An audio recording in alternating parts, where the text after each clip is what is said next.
contain those seeds of his destruction? How did it contain seeds of his destruction? What's the point? Well, I think Bugliosi's opening statement indicated the seeds of the destruction of his entire case. He pointed out to the jury that he thought aspects of his case were preposterous, and for that, and he further indicated to the jury that he didn't think the jury would believe certain aspects of his case. As a result, he was going to call twice as many witnesses as necessary, so that they might believe the preposterous. The prosecution has indicated that this is going to be, in his words, quote, a long, hot summer, during which they were going to call as many as 88 to 92 witnesses.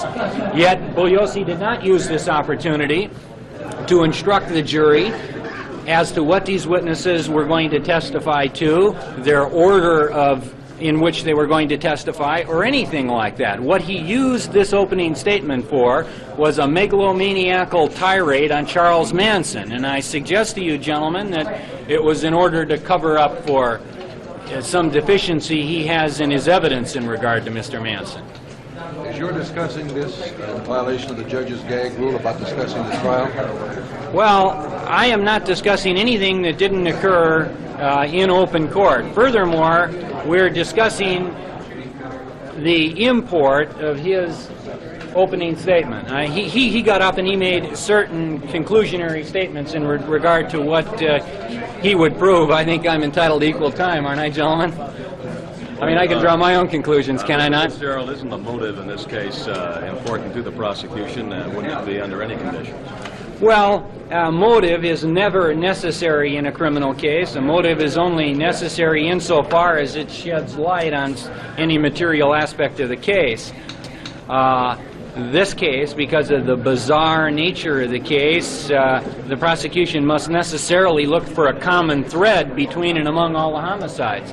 And I suggest that they've engaged in some wild speculations. Do you feel the marking of the forehead by Manson is a wise move on his part in terms of perhaps drawing attention to himself by the jury? Well, Mr. Manson, as you gentlemen well know, is a man who has his own ideas, his own philosophy. He is a rather articulate young man, and I suggest that any inferences to be drawn from his conduct should really be asked of him. I mean, I really feel inadequate and inappropriate in speaking for Mr. Manson. I think what he does, he can explain. You know what? When he did that, marked his part, and with what? No, I don't. I rather gather that it was done early this morning or last night. It appears to be fresh. What does the marking on his forehead mean? Well, apparently, it indicates that he has X'd himself out of society. It appears to be either an X on his forehead or an inverted or fallen cross.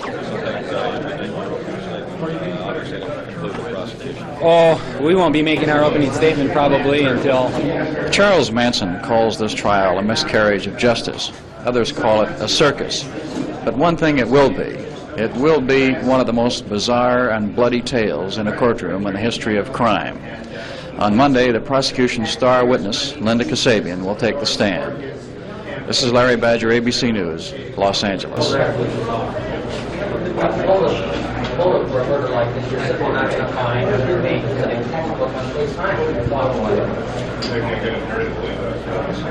have to keep this in mind again, whether they believe it or not, it's legally irrelevant. We hope they will believe it, and I'm very confident that they will believe it. Assuming arguendo that it's not, this is not based on his case. Motive is not a necessary part of the case. We have no burden whatsoever to prove motive. Our only burden is to prove that these defendants committed these crimes. There's alleged to be several items of physical evidence in the possession of the district attorney.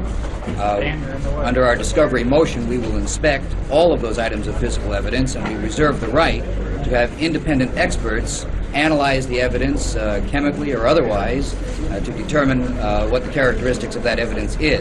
Do you have some idea what the evidence is?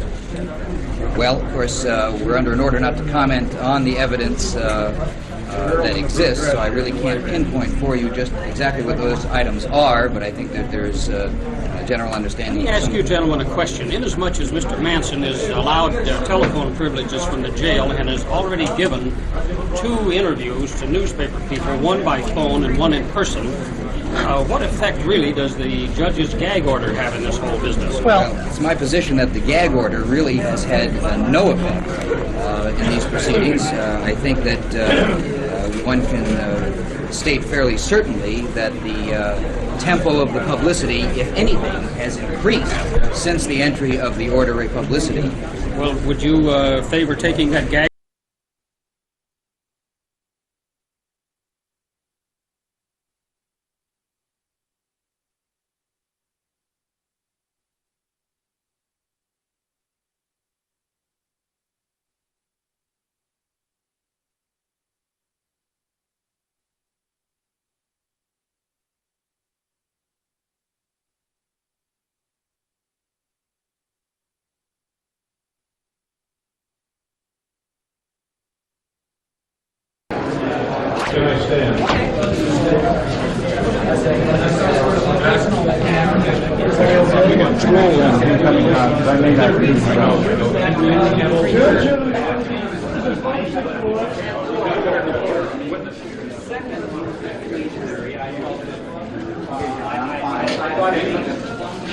His opening statement. You're going to get Bugliosi. Bring him in. Bill of President, please. Back up and give us